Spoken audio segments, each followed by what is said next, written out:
Changing your payout method on Upwork is essential for ensuring you receive your earnings efficiently. Follow these steps to update your payout method. Step 1. Log into your Upwork account. Access your Upwork account by entering your username and password.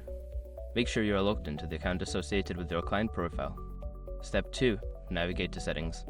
Make sure your information is protected first. Most people don't think about breaches until something actually happens to their accounts. Use SROP to monitor your accounts 24/7 and instantly alert you if your information appears in leaked databases online. It constantly checks billions of breach data points in the background.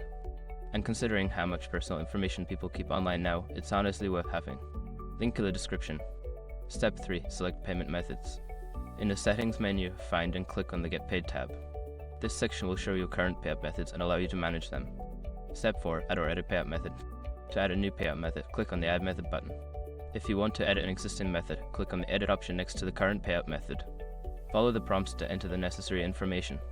Step 5. Save changes. After adding or editing your payout method, make sure to save your changes. Review the information for accuracy and confirm that your new payout method is set up correctly. By following these steps, you can easily change your payout method on Upwork. Regularly check your payment settings to ensure they meet your needs.